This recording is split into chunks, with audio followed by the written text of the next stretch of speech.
নমস্কাৰ, সমূহ অসমবাসীলৈ ৰঙালী বিহুৰ ওলগ জনাইছোঁ। আজিৰ এই গৰু বিহুৰ দিনাখন আমি মাহ হালধিৰে মুখত, গাত আৰু চুলিত লৈ আমি গা ধুওঁ। এইটো পৰম্পৰাগতভাৱে চলি আহিছে আৰু ই সঁচাকৈ বিজ্ঞানসন্মত। এই ধৰণে আমি যদি গা ধুওঁ নিশ্চয় আমাৰ স্কিন, চুলি সকলোৱে ভালে থাকিব। এই গৰু বিহু, মানুহ বিহু ইত্যাদি আমি 7 বিহু আমি উদযাপন কৰোঁ। অসমৰ কাৰণে ই এক স্বাভিমান।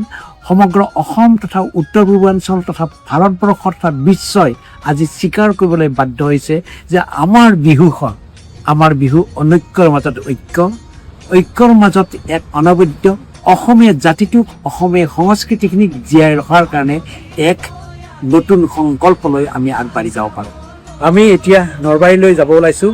নলবাৰীত পৰম্পৰাগতভাৱে গো পূজা আৰু গৰু বিহু এইটো সদায় কৰি আহিছে আৰু তাতে আমি গৰু পূজা কৰিম আৰু গৰু বিহুৰ দিনাখন গৰু ধুৱাই এই পৰম্পৰাগতক আমি জীয়াই ৰাখিবলৈ চেষ্টা কৰিম।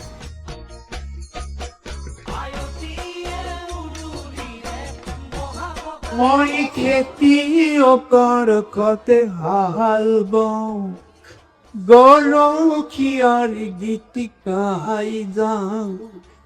মোৰ পূজাব মই তোকে, মই মনাব মই কাপোৰ।